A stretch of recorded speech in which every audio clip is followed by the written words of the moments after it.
Hello, everybody. This is Heidi Stone reaching out to you from Epiphanies by Moonlight. This is our first reading to go on YouTube, though we've done several of in-person readings. So if you like the tarot, please hit like and subscribe. This is a collective reading, so if something doesn't quite resonate with you and you want something that resonates a little bit more, please feel free to reach out and send me an email, and I can get you scheduled for a personal reading. But like I said, this is a reading for the collective. Today we're reading the Tarot Illuminati deck, so that's exciting. Okay, so just some quick channeling before getting into the reading. This morning, as I was shuffling cards, I could smell Irish Spring soap. And then there was another kind of soapy smell, something that smelled a little bit more floral, which is kind of a funny thing. And then immediately afterwards, my nose got kind of stuffy. So as I've pulled your cards, there's some messages here that make sense for me with that.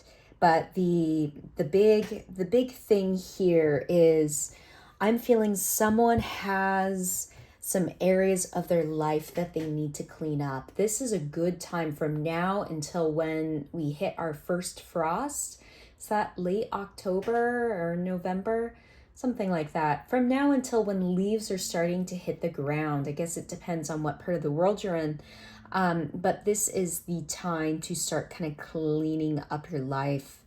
Now, I do have some cards. Unfortunately, some of them I can't show on YouTube because they do contain nudity, but I'm going to kind of hold it up like this.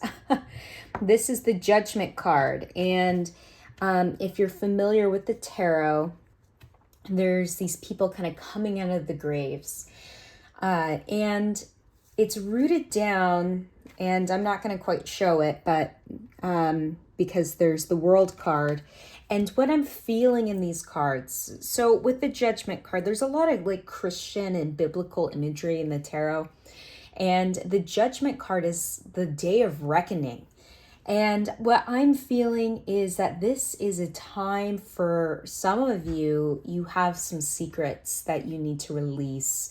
You need to tell somebody. And it's holding these secrets is holding you back from having a big, brand new beginning in your life. Now, I've given this advice before to an individual, and I saw that they were cheating on their spouse, and I told them that that the secrecy was holding them back, and they told their spouse, and their spouse left them. And they were like, Heidi, what the heck? But the truth is that person was ready for that relationship to end, and they were unable to kind of move forward in life and feel some sort of happiness. And so that they really needed to release that. But oh my goodness, it's kind of scary when we have something like that to release. It requires this certain level of vulnerability.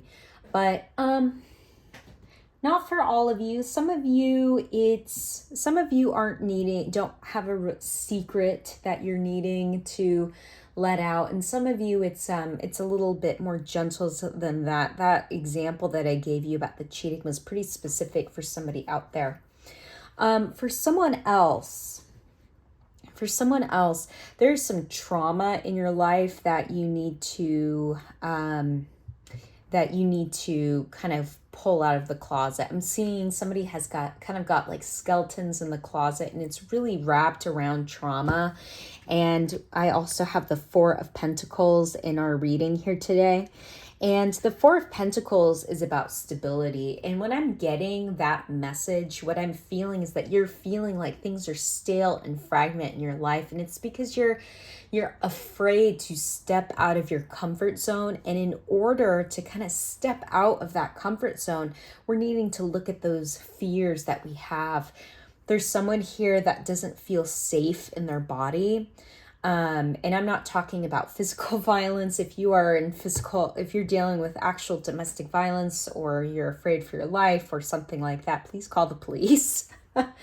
And get out of that situation. What I'm talking about is emotion, though. Just if you're somebody that deals with high anxiety, and you walk around and you deal with your life on a day-to-day basis, and you're feeling anxiousness, that's kind of what I'm talking about, that feeling unsafe in your body. And that unsafe feeling, I'm feeling that there's some of that, like it would be wise to get a counselor, but some of that you could release by just doing some reflection and kind of really looking at, wow, what are these things that I'm afraid of? Because whatever it is, it's holding you back. And with that in particular, with the World card, I feel that you get from now until the end of December. And I'm not saying that you can't heal trauma at any time. I'm just saying that now is kind of striking while the iron is hot. This is a good time to be releasing that trauma. The other thing that I'm feeling, one other thing, sorry, is that with the Judgment card and the Four of Pentacles, see how he's really, in the Four of Pentacles, he's really gripping onto that pentacle. With the Judgment card, I'm feeling there's some of you out there that really need to forgive someone else. There's someone that has done you dirty, and you're like, Heidi, I don't want to forgive anyone. But you don't need to forgive the individual for them. You can release them with forgiveness for yourself, because whatever it is, it seems like there's this big theme of people being stuck. And in order to move forward, we need to release. We need to release. Now, some of you, we've got this Princess of Wands. Some of you, you're getting some news, and it's going to prompt you to, or a nudge, and it's going to kind of come out of nowhere, and it's going to prompt you to do some releasing. This is a big energy for releasing secrets and doubts and traumas, or to forgive and to release hatred. I'm just really feeling that that's what today is all about. And so hopefully I'm your Princess of Wands, giving you that little nudge to do the work that deep down in your heart you need to be doing. But if I'm not the nudge for you, I am feeling that something physical will happen, or you'll get that text message from somebody. Because wands can also be communication. It might be a kind of fiery text. And if you're in the category of needing to release anger towards something, it might be a text message that actually incites a little anger. And maybe this is an opportunity to release them and set some boundaries. So that's a really interesting thing. For a lot of you, your kind of your gauge for where you are at in your life right now is, where are you feeling the most anger? That's a big one.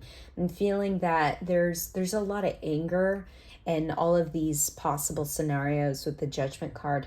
There's anger, and so I would really ask all of you to go down the trail of where the anger is leading you. Where is that anger leading you, and how can we give ourselves both validity yet release?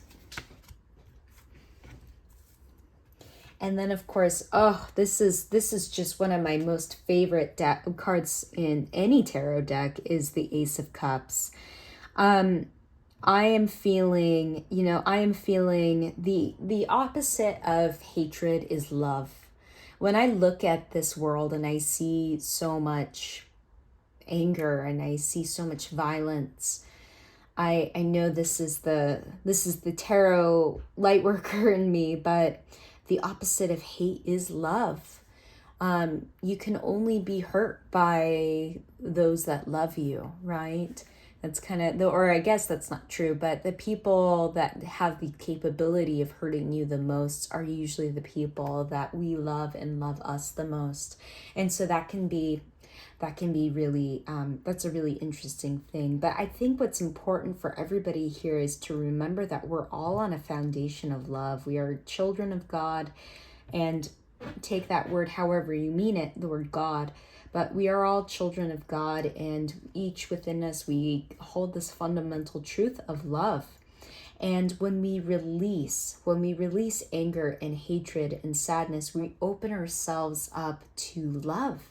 And some of you, this releasing will result in new relationships.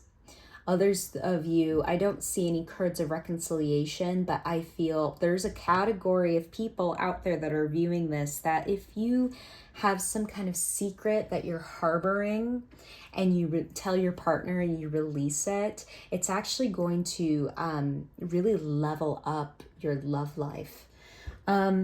Some of you will be having children. There's something about how you're holding on to anger is making your body sick and you're unable to conceive, and the doctors keep saying you're perfectly healthy, and I am no doctor, so just kind of take this with a grain of salt. But for some of you, you're unable to get pregnant because you're holding on to anger. And when we let go of that anger, we create space. And specifically in this case, we are creating space for love.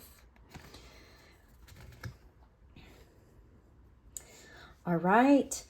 Well, I hope this reading resonated with you. If it did not resonate with you, no worries. I'll be releasing more content in the coming weeks. If you'd like a personal reading, please feel free to reach out. Otherwise, please have a beautiful day.